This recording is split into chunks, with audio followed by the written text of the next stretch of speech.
You know what's coming up, Bill? What? It's Alpine season, so if you want to be an Alpine fisherman, you need to get a setup like I got, all right? I'm gonna break it down for everybody here.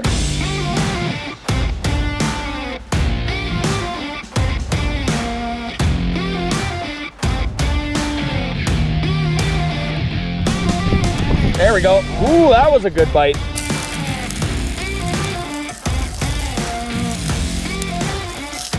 Got him! Got a big one! Woohoo! That was sick. I totally sight fished you. That is just a beautiful, beautiful cutthroat trout. A little pink bird power net.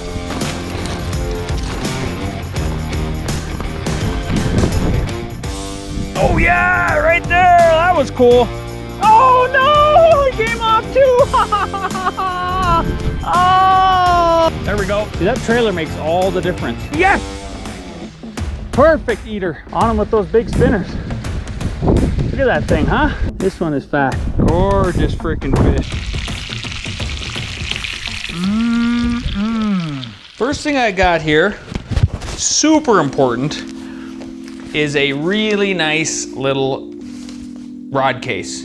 And my rods come apart. If you've been watching for a while, we like to use the old floppy boys from the Bass Pro Shops. So they break down, and then I can easily cinch them up, hike. It's not bugging me, like my hands are free. I'm doing things, I can check my phone, punch a hiker, whatever you gotta do. That is key. And I really like this one because it just straps right in. I'm strapping my belly, strapping my chest, and forgetting about it. But you're probably wondering, what is in the pack, Lance? What is in the pack? Let me show you. This is my new favorite pack. I don't even know how to pronounce the name of this pack, frankly. Some people say it's the Spica. Some people say it's Spica. People say it's Spica. You can decide. Argue in the comments. It's awesome because it's got this rolly boy up here. So if I really want to like go deep backpacking and maybe stay overnight, I can shove a ton of crap in here, and it's super versatile. The top comes off, which is cool. I don't know if you know that, Bill. Yeah, it comes all the way off with these little clippy boys here. That's pretty neat. I already obviously cut it because that's what I do, is break things. And in the top pack, I try to keep like my little handheld stuff that I need like quickly. I always pack a headlamp, just in case, because if I ever get stranded or whatever. You can get them on the Amazon, they're pretty sweet. USB-C, keeps it charged, don't have to do any batteries. I always bring at least one set of garbage bags, sometimes two, because if I'm keeping the fish, that's what I put them in, and if I'm hiking in the Alpines, then I put snow in there too on the way down, because then I keep the fish fresh. You gotta have your permission slip to go fishing. Here's my permission slip from Colorado Public Parks and Wildlife, whatever it is. I always have my little clipper boy, my little nippers, and I like to do a little tether. I put these on right when I get to the lake, and then I always have like a little clippy boy there, clip it on the belt, and then I'm good to go, and I never lose my clippers. That's like a critical thing I think everybody overlooks, because I have lost so many clippers, and then when I finally became a middle-aged man, I decided I'm done doing that. What else do I got in here? A bag of goodies. Oh!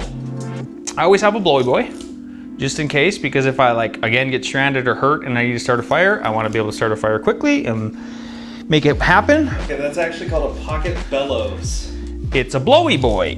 I always keep a pliers, because sometimes I need to straighten stuff out. Sometimes, honestly, fish somehow actually get it all tangled, or like in the net is the worst part. If the hook gets in there and I just yank and rip the net. You can never have enough electric tape. Like, just never have enough electric tape. You should have some kind of tape on you, I think. Even when you go deep in the wilderness, they say on the signs like you should have duct tape. But I use electrical tape because we are always filming, always be filming. I always have these little, I always get like every couple years, these little Craftsman or whatever tapes. Doesn't matter what brand it is, just so I can measure fish.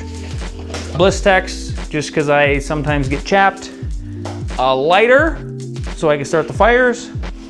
And that's usually what is in the top pouch. And then there's two big pouches, there's two big zippers on the front.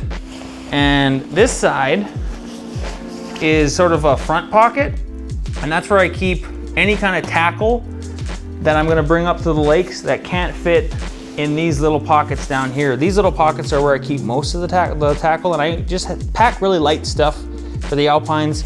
I don't even bring a tackle box, and I think that's one thing people, if you're trying to be like super mobile and hike and move around, once you kind of dial in your tackle, like I just got to the point where I was completely sick of carrying around tackle boxes. I think it's just kind of goofy. So for Alpine gear, because that's what we're gearing up for, I always have a little packet of spinners, and the ones I really like are the rock stars.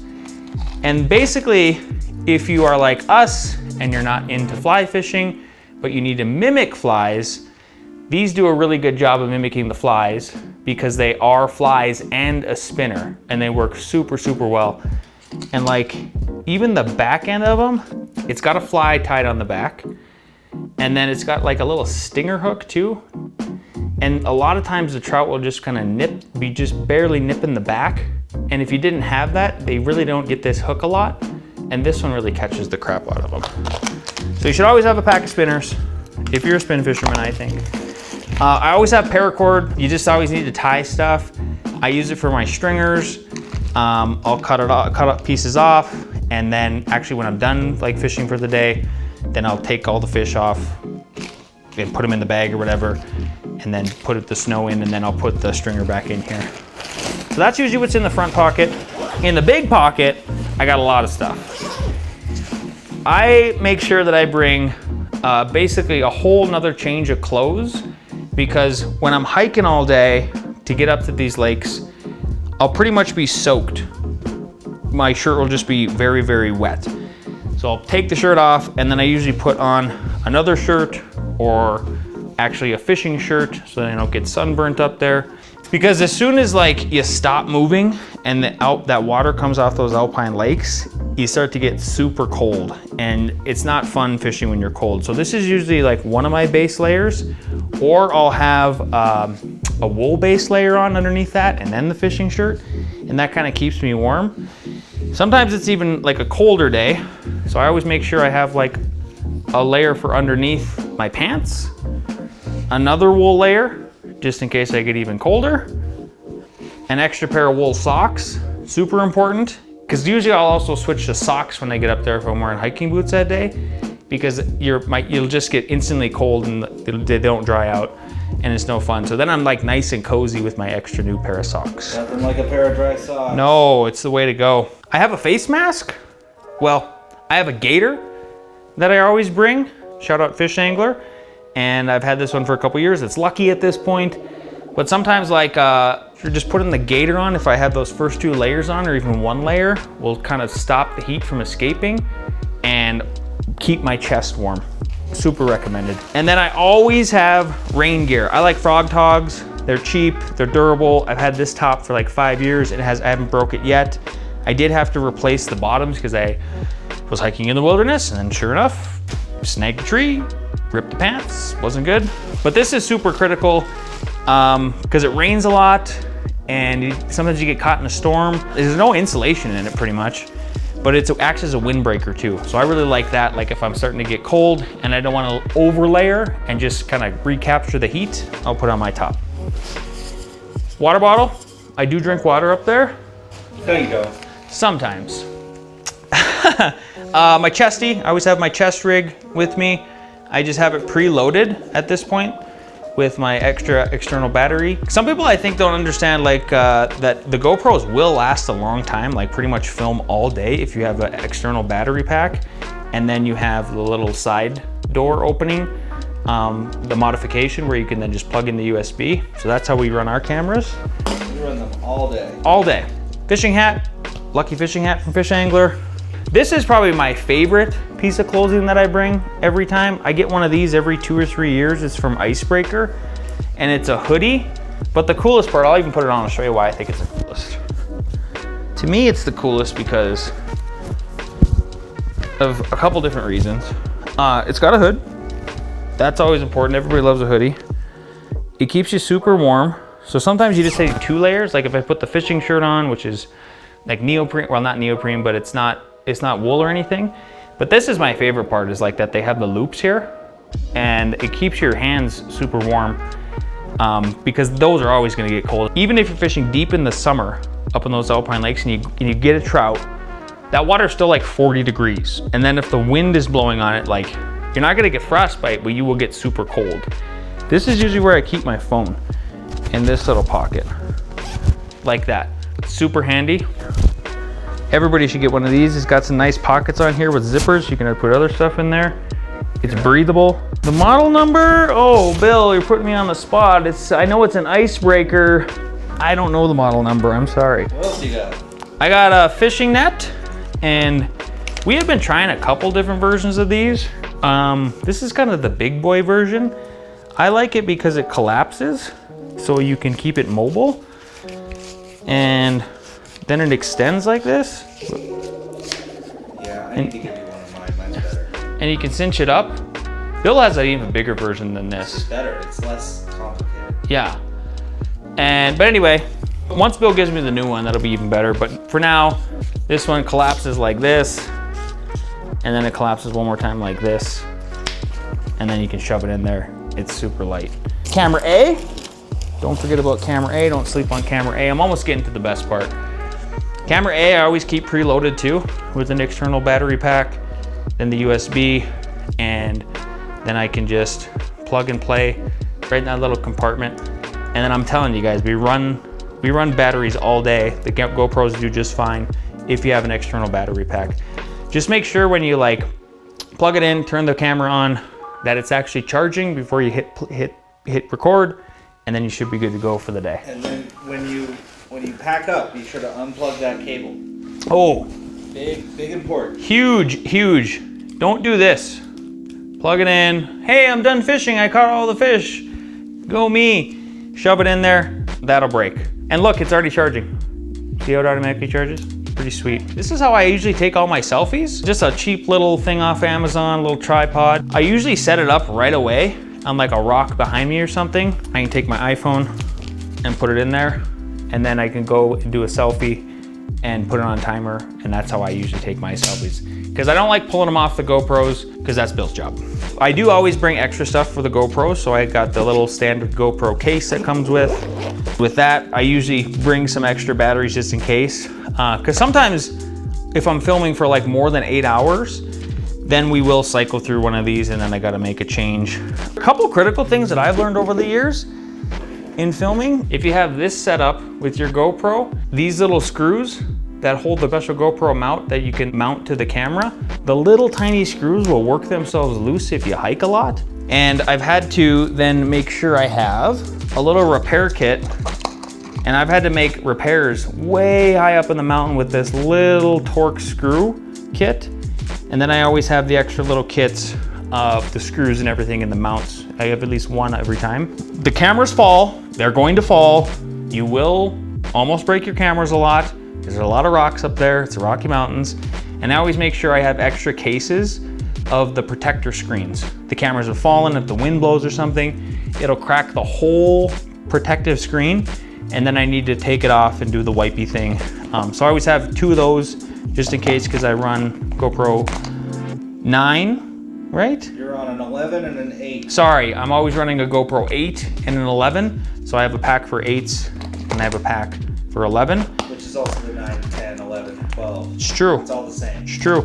I always also pack, let me see if I got it here. Yeah, 2 extra SD cards, just in case one fails, just in case I maybe even fill one up somehow, and I need to do an extra one. And I put them in the big cards where you would slide it into the computer, because I just don't want to lose the little tiny things. So that's kind of my safety for it. I always bring one of these, 2 extra, because I've had on the chest cam, pretty standard setup with the GoPro, you know, you got the little screw boy. I've lost the screwy boys before. Just, I don't even know how, but what am I gonna do, run home 11 miles and like save the day? It's not gonna happen. So I do think you gotta bring the extra bag, and then we do bring extra batteries in case sometimes, because sometimes you just get to the point where they just completely fail. And then usually the top is filled up with extra USBs, because the USBs will fail after a while too. And then you're screwed and you can't film and you can't do the cool videos. Here's a must though, okay? Sometimes you gotta crap in the woods and you need to bring the dude wipes, you need to bring something like that. And maybe your daughter's with you and maybe she needs to go to the bathroom too and she gets very angry if there's no dude wipes. So you gotta bring the dude wipes, super important. Oh, maybe that's actually not the most important part. At the bottom, there's a secret compartment down here. Super secret spot. Bill's gonna be so proud of me for this. This pack also automatically comes with a rain top too. That's actually not the best part. Where is the best part? Oh, it's in this pouch. There's 2 secret pouches. I always bring a first aid kit. And I go through one, maybe two, every 2 years, something like that. Because you are gonna get cut. It's just super important to have, I think. There's aspirin in there, all kinds of stuff, just to get you like your basic waterproof first aid kit. Maybe you'll even see a fly fisherman up there and he'll break a nail and then you have to fix it for him. It's possible. Last and certainly not least, where all the magic happens, out of these 2 packs, these are always like the ones that are checked first and last. Because if I ever got up to a lake without any of this stuff, then what is the point of even hiking that far? And that's all my fishing gear. And I'll start with the stuff that I use the most rare probably. So these are little tiny I think 32nd or 64 ounce jigs. And they're made by Trout Magnet. And sometimes the trout are just not biting up there on like the Berkley Power Nymphs or the spinners or anything like that. And sometimes you get lucky and you start catching little Alpine grasshoppers or some kind of bug. And if you're just desperate, then I'll throw one of just something like this on, put the little live bait on there and smash a trout. I always try to have just like at least a couple of these on me because they come in super handy. Usually our go-to is an 1/8 ounce jig that's sort of a bullet head. They quit making the ones that we used to use. So this is the substitute now. And they're pretty good. It's by Think Fish. I looked for a long time for something that's an equivalent. But the reason why I like these ones is because they got this little serrated edge right here. And when I put my Berkley Power Nymph on there, it holds it really tight. So even if like there's really hungry brook trout and they're trying to take that Berkley Power Nymph or whatever plastic I'm using on, it holds it super tight. I've got some new stuff I'm gonna try this year. Berkley Power Bait came out with the trilobites. These look like actual, like the trilobites from like your childhood dinosaur memories. There's white too, we're gonna try that. Bought some little tiny minnows to try this year because they are cannibals up there sometimes. You know what we got, you know what's coming. We got the Berkley Power Nymphs. You cannot go wrong with this. It is like the multi-species bait of ever. We got the toad color. This one's just kind of a miscellaneous bag. We've got a couple pinks in there. The olive is usually pretty good. And then pink's always pretty fire. So I at least got like 2 or 3 packs of those. Because sometimes you'll hit these lakes and it'll be one of those days where you're gonna catch like 50, 60, 100 trout. And you will go through at least 1 pack of these because it's just crazy. So you wanna make sure you have a couple of them for sure. I picked up some other kind of jigs too, just to try. These ones are kind of nice too because they're really tiny. And again, they have that little serrated edge to where they'll hold the Berkley Power Nymphs on. So we're gonna try those. I like 1/8 ounce. We're throwing 6-pound braid on a 7'6" floppy boy from the Bass Pro Shops. It's the fiberglass model. That's what we're throwing up there and using. And an 1/8 ounce seems to get super, super far out. You don't need to go bigger than that. And frankly, if you went bigger than that, then it would just sink too much anyway and you're trying to like jig it along sort of mid to upper column. How about this? Here's an example of one of the Berkley Power Nymphs that's already on one of those little jigs. And do you see what I'm saying? How that collar really pushes up on there and like it holds that bait nice and tight and it doesn't slide off. So that's super helpful. Yeah, that's about it. I think that's all we got in the backpack, Bill. Cool, do you ever bring more stuff? And if so, where do you put it? Okay, sometimes I do bring more stuff. Yeah, sometimes I do bring more stuff. Sometimes, I'll show you what I do. Sometimes I'm trying to take good care of myself. And what I like to use is these side pockets. Sometimes I'll actually put this camera in the side pocket just so it's more like ready for me to pull out if there's a Sasquatch. Whoop. Whoop, whoop. Whoop.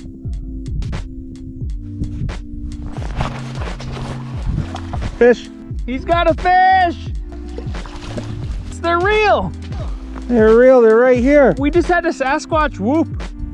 All you gotta do is start whooping. For instance, and I have to immediately put down my bag and I don't have access to my phone, I need to get a camera out and like start filming that Sasquatch, so that's super helpful. Then sometimes I put like the chairs in here. I'll put like a little one of those tripod chairs in there. I'll put a protein shake if I'm trying to take care of myself and actually eat and drink that day, instead of just be dehydrated and silly. And then, oh, and then by the way, some garbage, you know, because I'm always picking up garbage from you people littering, and then I'm putting it in there. That's sort of so it could be like a little garbage bag. Where's your water filter? It's in the drawer. You should go put it in the pack. But I'll put it in the I'm gonna put it in the pack this year. That's gonna happen. Yeah. Here, can I show you this part too? Here's why I like this brand. Like, they're not sponsored with us or anything like that. They should. They should send Cameraman Bill a backpack and me the upgraded version of it. This is like the second tier, but the primary reason I got it was after elk hunting. And what's really cool about this backpack is it can double up as a meat pack. So these, I'll put this tarp back in. These come off like that, and then it exposes all of this. So if you had meat bags, you could put your meat bags here, and then this is a hard metal back here that is actually just way better for transferring all the weight down onto your hips. And the padding on these packs are awesome too. Like, usually a pack will last me about 18 months. This one I've been going on about 9 months so far. I think it'll probably last 2 years. It's super durable, but the padding is just huge. Like, it's super, super thick on the back. It's super, super thick back here. It's super, super thick around your waist, on the shoulders. And then I really like the way it cinches up. When you do this, let's say I had these like too tight even, and I was trying to do that. These just release really nice. And then cinch them up that way. This one's pretty standard, there's nothing special about it. This is what you should buy, and you should go alpine fishing a lot, like me, and get in excellent shape. Almost daily? Almost daily, to the point where you're skipping maybe too much work. That's how much fishing you should do this summer. Trust me, okay? This has been a tour of what I take up to the Alpines, my backpack, everything that's in it. Make sure you like and subscribe. Subscribe. All right. We'll make a video out of that. Oh yeah, I kind of want to. That was pretty good, I thought, actually.